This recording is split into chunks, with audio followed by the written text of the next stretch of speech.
नमस्कार, पेश है इस हफ्ते का मुकाबला। मैं हूं विज्ञान प्रकाश। इतिहास में ना जाते हुए मैं दो बातें आपके सामने रखना चाहूंगा।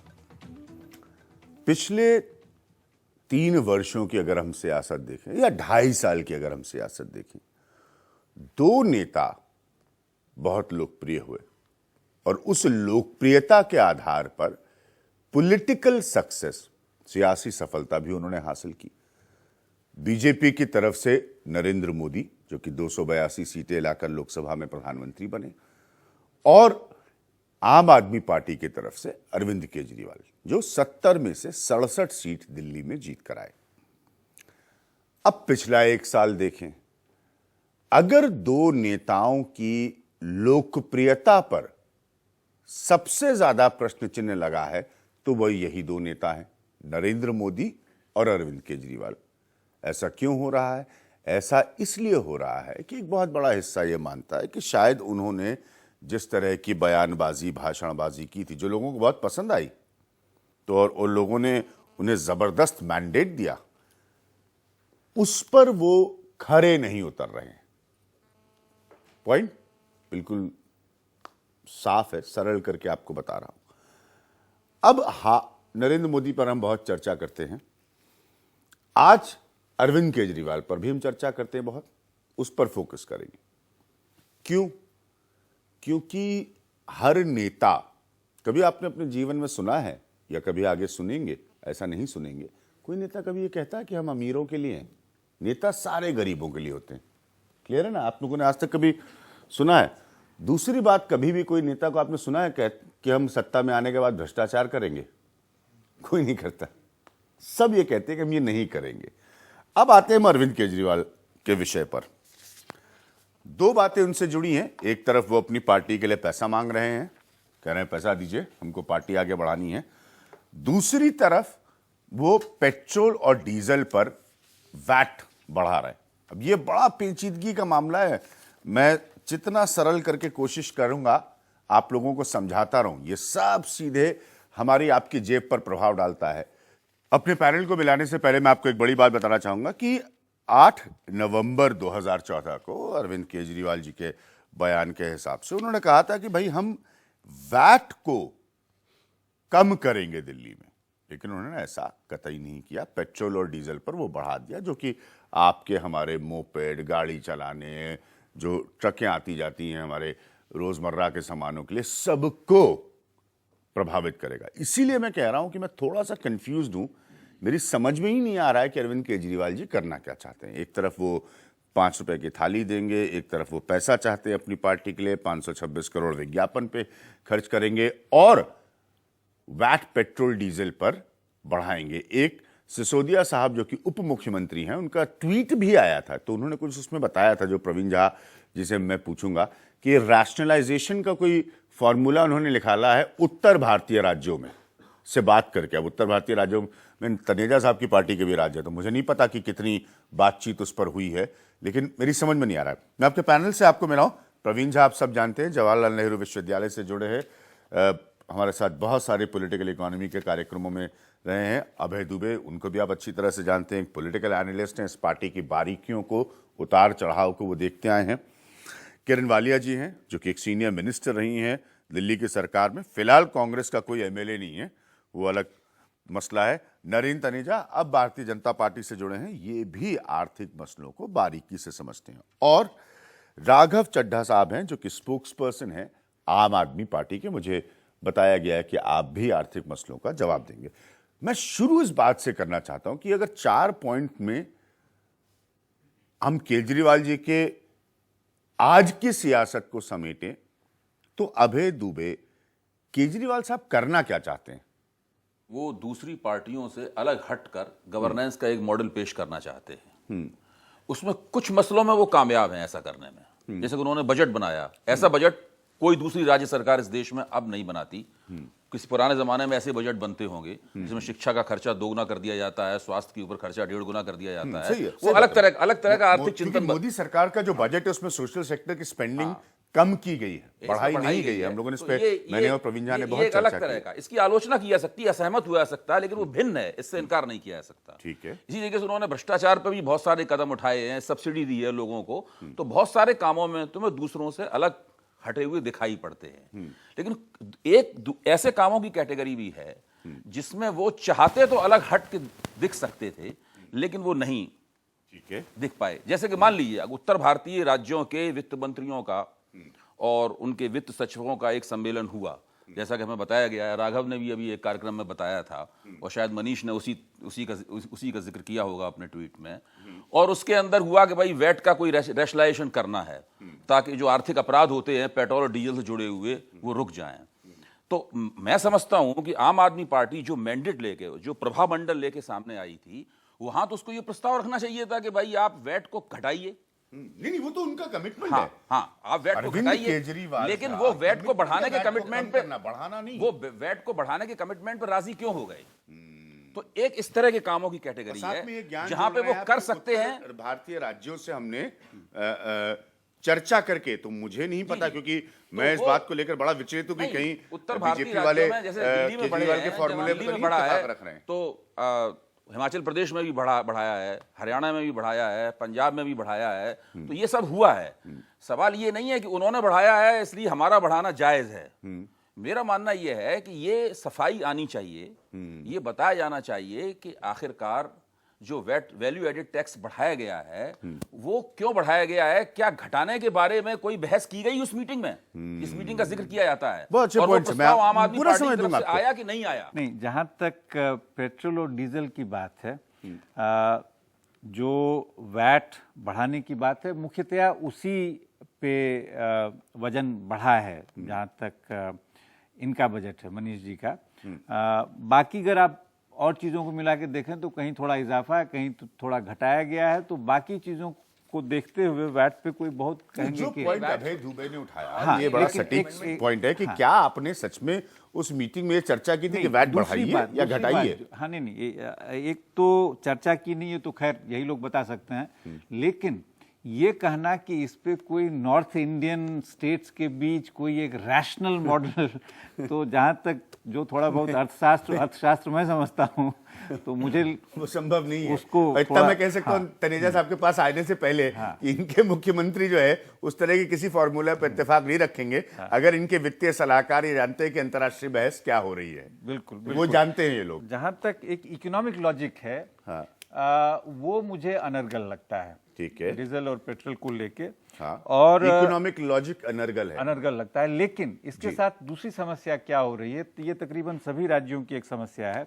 उनको लगता है कि ये एक ऐसा कैप्टिव कर का माध्यम है जिसका आप इस्तेमाल कर सकते हैं, और जो लार्जर एक इकोनॉमिक हमारा फेडरल स्ट्रक्चर बना है, जिसमें कहने को तो ये कहा गया, तनेजा साहब की सरकार ने ये कहा कि साहब हम राज्यों को बहुत पैसा उनके हाथ दे रहे हैं, बढ़ा रहे हैं, चूंकि कुछ खास मद में डिस्ट्रीब्यूशन में ऑब्वियसली राज्यों को कुछ इजाफा हुआ है, लेकिन अगर आप टोटल डिस्ट्रीब्यूशन देखेंगे, डिवोल्यूशन देखेंगे, तो उसमें एक्चुअली घटा है वो। किरण जी, आपका पॉइंट? यहाँ पर एक पॉलिटिकल पॉइंट भी बहुत ज़रूरी है, जहाँ से आपने आरंभ किया था कि केजरीवाल जी ने खासकर उनकी प्रॉमिसेस में, और जो वो करते हैं वो प्रॉमिसेस भूल जाते हैं कि क्या बात है।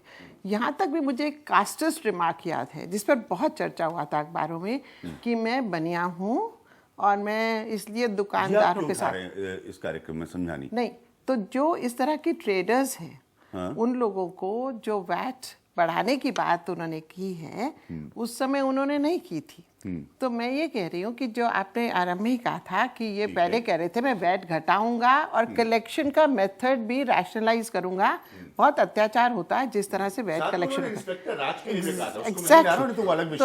तो ये मैं कह रही हूँ कि इस समय वो जो उन्होंने कहा था, और उसमें अभी जमीन आसमान का अंतर ले आते हैं, वो किस तरह से ये वही जाने। तो ये बात उनकी एक ईमानदारी की नहीं है। और इसका जहाँ तक इकोनॉमिक्स का सवाल है, उसका मैं I am not an expert like Praveen sahab, but इसका जो रिपलिंग इफेक्ट होता है, और ये भी सच है कि जो रेडी वाला होता है आपके घर के बाहर, उसको ये चाहे उस पर कितना असर हो, कुछ पैसे का हो या क्या, एक बात बन जाती है कि पेट्रोल और डीजल पे बढ़ गया, तो इसलिए महंगाई पहले ही जबरदस्त कमर तोड़ महंगाई है आजकल, तो उसके ऊपर जो जबरदस्त एक कुठाराघात एक आम सिटीजन पे हो रहा। तनेजा साहब, देखिए, मुझे लगता है कि अगर आप पूरा दिल्ली सरकार की अर्थव्यवस्था उठा करके देखते हैं तो सबसे बड़ी हिस्सेदारी वेट की है उसके अंदर, जो लगभग मैंने आकलन किया था। 64% से ज्यादा, 64% से ज्यादा है। और स्टैम्प ड्यूटी, एक्साइज और वैट के बीच में 97%, 97% दिल्ली का रेवेन्यू। क्योंकि रंजी मैं सही कह रहा हूं, आप मिनिस्टर रही। दूसरा क्या है कि जो वेट खासतौर से जो पेट्रोलियम प्रोडक्ट्स का होता है, चाहे वो टरबाइन फ्यूल हो, चाहे वो पेट्रोल हो या डीजल है, इसमें सबसे बड़ी सुगमता क्या है, खूबसूरती क्या है कि ये वेट कलेक्ट कर करके वही सरकार देगी जिसको ये 24 घंटे बुराई करते हैं, यानी केंद्रीय सरकार। मेरा ये मानना है दिल्ली एक संपन्न राज्य है। दिल्ली की तुलना आप और राज्यों से करना मुश्किल है, क्योंकि दिल्ली में लगभग 80 लाख मोटर व्हीकल हैं, 80 लाख। अच्छा, और यहाँ पे जो लोग हैं, अगर आप डेटा उठा करके पर कैपिटा इनकम देखते हैं तो दिल्ली की काफी हाई है, अन्य राज्यों के मुकाबले काफी हाई है। अब ऐसे राज्य के अंदर आप, और जब पहले आपने कहा वेट कम करेंगे, दिल्ली की अर्थव्यवस्था, चाहे वो कांग्रेस पार्टी जब सत्ता में थी, इन्होंने भी वेट नहीं बढ़ाते थे ये पेट्रोल के या डीजल, क्योंकि ये जानते थे कि यहाँ की जो आबादी है ओवरऑल टोटलिटी में जब इकोनॉमिक्स को देखा जाता है तो यहाँ के लोगों का अर्थव्यवस्था थोड़ी अलग होती है, पहली बात। दूसरी बात जो बहुत अहम बात है, वो बात ये कि ये कहना कि हमने बैठक बुलाई थी उत्तर भारत के जो राज्य उनकी, और उसमें इस तरह की सहमति हुई, मैं पूरी तरह सहमत हूं। अभय ने जैसा कहा, अभय का कहना बिल्कुल सही। अगर आपने बुलाई थी, आप तो दूसरी तरफ की सरकार की बात करते हैं ना, आप तो वैकल्पिक राजनीति की बात करते हैं। क्यों नहीं आप, पहली बात तो कि ये बैठक कहां हुई, हो सकता है कल ये चीन और पाकिस्तान की भी बैठक बुला लें, वो मुझे पता नहीं, लेकिन वो बैठक आपने अगर बुलाई भी तो वो बैठक में आपको ये कहना चाहिए था कि भाई ये हम हैं, बल्कि हम इसको और कैसे कम कर सकें। Raghav ji, point by point. पहला इन्होंने कहा कि बैठक कहाँ हुई कि नहीं हुई, चीन को पाकिस्तान को बुला लेंगे, बैठक करेंगे, वो सब बात करी। 21 मई 2015 को दिल्ली सचिवालय में दूसरी बैठक हुई। हरियाणा के वित्त मंत्री कैप्टन अभिमन्यु, पंजाब के मुख्यमंत्री सुखबीर सिंह बादल और उनके वित्त मंत्री, हिमाचल जहां कांग्रेस की सरकार है उसके प्रिंसिपल सेक्रेटरी फाइनेंस, और यूपी और राजस्थान के रिप्रेजेंटेटिव फाइनेंस डिपार्टमेंट के दिल्ली सचिवालय में बैठक करने आए। ये बैठक दिल्ली सरकार ने नहीं बुलाई, बैठक उन लोगों के कहने पर बुलाई इसलिए गई कि ये तमाम जो उत्तर भारत के प्रदेश हैं उसमें एक समस्या आ रही थी। मैं आपको एकदम तथ्य बता रहा हूं, राजनीति पे थोड़ी देर में आऊंगा। समस्या ये आ रही थी, एक चीज होती है, जेएनयू के प्रोफेसर हैं वो समझेंगे, ज्योग्राफिकल टैक्स आर्बिट्राज। यानी कि यदि जो तेल के दाम हैं, पेट्रोल डीजल के दाम हैं, हरियाणा में कुछ हैं, दिल्ली में कुछ हैं, हिमाचल में कुछ हैं, जो नेबरिंग स्टेट्स हैं, पड़ोसी राज्य हैं, उनमें अलग अलग हैं, उसके चलते कई प्रकार के व्यापारिक अपराध होते हैं, जमाखोरी होती है, फर्जी बिलिंग होती है, राजस्व पे नुकसान होता है, ज्योग्राफिकल टैक्स आर्बिट्राज और कई ट्रेड मैल प्रैक्टिसेस होती हैं। इन सबको दूर करने के लिए उन राज्यों का सुझाव था, खास करके हरियाणा राज्य का सुझाव था जिसमें खट्टर साहब की सरकार है, कि ये जो आपकी जो टैक्स पॉलिसी है इसको रैशनलाइज करा जाए और जो तमाम रेट हैं पेट्रोल डीजल के पड़ोसी राज्यों में उन्हें एक समानता दी जाए, यानी कि समानता और एक रूपता के सिद्धांतों को फॉलो कर एक लेवल पे लाया जाए, पैरिटी पे लाया जाए। आम आदमी पार्टी की दिल्ली सरकार ने वैट में थोड़ा सा इजाफा नहीं करा, पंजाब में बीजेपी अकाली सरकार ने इजाफा करा उसी दिन, हरियाणा बीजेपी सरकार ने उसी दिन इजाफा करा, और कांग्रेस की हिमाचल प्रदेश सरकार ने उसी दिन करा। आप लोगों का हमसे विशेष प्रेम है, वो अच्छी बात है, परंतु इन सरकारों ने भी करा,